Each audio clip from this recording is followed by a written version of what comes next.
ladies and gentlemen, welcome to another episode of CNE TV Interview Session, a program where we invite innovators, stakeholders, influencers, and people who are doing amazing things in the blockchain, crypto, and fintech ecosystem to add their view and state of the ecosystem. So today we'll be talking about women in the blockchain ecosystem, and I have with me a great woman joining us, an innovator, a writer, author, and the rest of them. She is Cleve Mesidor. She is the author of My Quest for Justice in Politics and Crypto, joining us from US. You are welcome, Cleve. Thank you for having me. It's my pleasure having you on today's show. So we'll be talking about women in blockchain. You know, a lot of things that have been said about women participation in tech. So we want to see women participation in the blockchain ecosystem. But before we go straight to that, I would like to get a brief about you and your background. Yes. Well, I'm thrilled to be here. I lead the National Network of Women of Color in Blockchain. I actually have a public policy background. I was a presidential appointee for Barack Obama when he was president. I worked in Congress on Capitol Hill for 2 members of Congress, and I've worked on national political campaigns. But I started my career at CNN's Washington Bureau. So my background has been in politics and public policy because my goal has always been to make a difference, to have an impact. So I first learned about blockchain when I was working in the Obama administration in 2013. A friend had a Bitcoin project and asked me to help out, and I wrote a press release for him. I stayed up to date on Bitcoin, but it wasn't until about 2015 that I really dived into this space.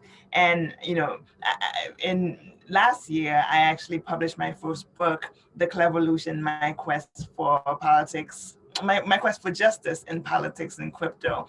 So my trajectory has been non-traditional, but definitely very, I would say, revolutionary and transformative. Yes, that's very nice. Oh, I want to get as a lady in the industry, I want to get your story. How has your story been in the blockchain space? Well, I think for women in all aspects of tech, there are challenges, right? The traditional tech industry has long-standing issues in terms of fostering inclusion and diversity. So that's gender inclusion or even racial diversity. And the Bitcoin, crypto, blockchain community is not immune. So that's why I focus on diversity, equity, and inclusion in blockchain, because we have a long way to go.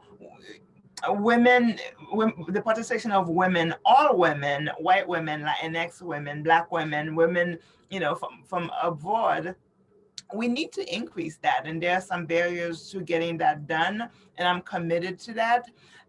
I think, blockchain offers us an opportunity to have an economic revolution, to have greater participation.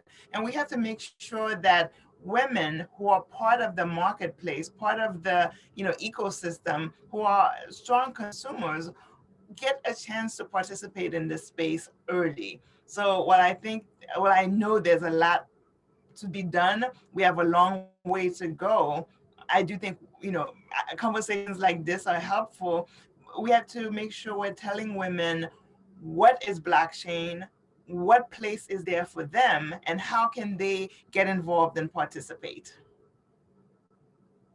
Oh, that's very nice. Okay. From your observation, what are some of the challenges facing women from coming on board crypto and those of them that are already in the blockchain space? What are the challenges facing them while coming on board into the blockchain ecosystem? Yes. So I like to tell people to think of the blockchain and cryptocurrency industry in three distinct ways, right? So there's the industry, there's the technology, and then there's a new financial asset class, right? So there's many access points. So when you think about the technology, right, the technology where we're building the product and purposes and services, that tends to be an engineering space, right? Developer space. And women have actually, there's been a lot of barriers to women becoming developers, becoming engineers. And not because we're not skilled, but because of, barriers to access, right? So that's on the developer technology product development side. Now on the financial services side, where cryptocurrency is a store of value, and there's a lot of interest in this new asset class. Certainly in terms of Bitcoin, financial services is yet another place where women have historically had barriers to entry. Women are just as smart as men, have interest in financial services, but have had barriers to access that have limited the opportunities for them to get into this space and participate. But when you look at the industry, right, the crypto ecosystem, the marketplace we're building, women really dominate that area.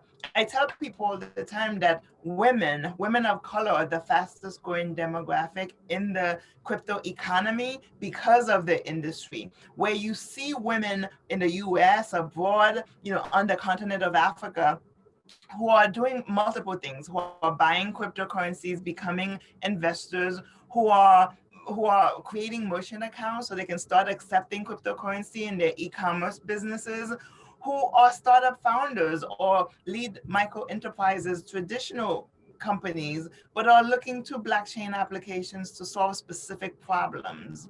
Right? So I would say that we have to break down the barriers that have been in the financial services space, in the engineering space, to make sure that women can access blockchain in those areas. But we have to recognize that women are really fueling the marketplace, the economy. Let me cut you short small here. How can these challenges that have been identified, how can they be overcome? Yes. Overcome So these challenges. there are many ways we can overcome them. One of them is for blockchain companies, to recognize that these biases, these barriers are entrenched, right?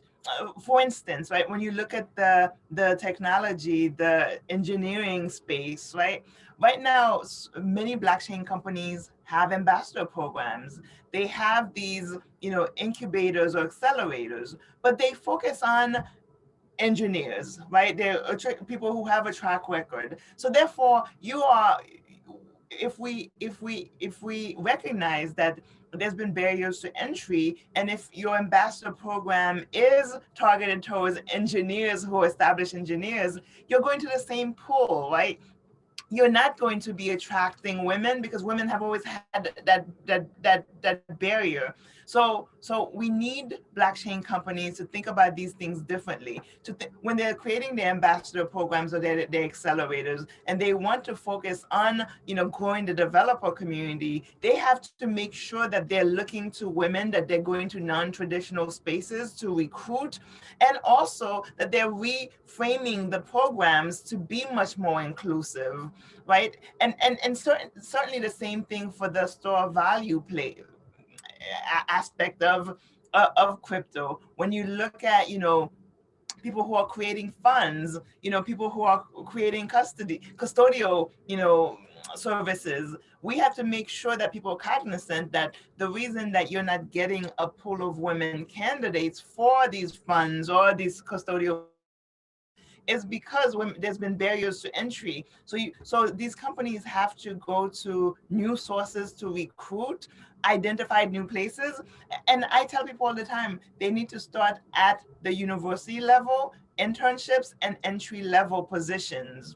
Right? Oftentimes companies think, okay, we'll hire a Black engineer, we'll bring in a woman who's head of the fund. Well, one doesn't really help, right? So if we can start by getting more interns who are women, who are innovators of color, and making sure that they're part of a pipeline and have a career path, that's a great thing. If blockchain companies are more intentional in terms of their entry level positions, that they're going to new sources, and those people have a career path, then you can actually see progress over the next 5-10 years. But what we fail to see is that oftentimes, in tech, in blockchain, the interns are primarily white males. The entry level positions are going to the same people. So therefore, you're not going to grow a pipeline or have, a career path that's inclusive. So those would be my suggestions. That's very nice. Very nice one from you. So my quest for justice in politics and crypto, what motivated you to write the book? Yes. So I actually wanted to write the book when I was in the Obama administration. The Obama administration, working in the Obama administration was very tough. We had a mandate to create jobs, but it was also the first, Black president in the United States. So there was a lot of responsibility and there was a lot on our shoulders, right? Turn the economy around, make sure we protect the legacy of the first Black president, but also show that we can actually get it done. So I think that's when I first started thinking about my trajectory.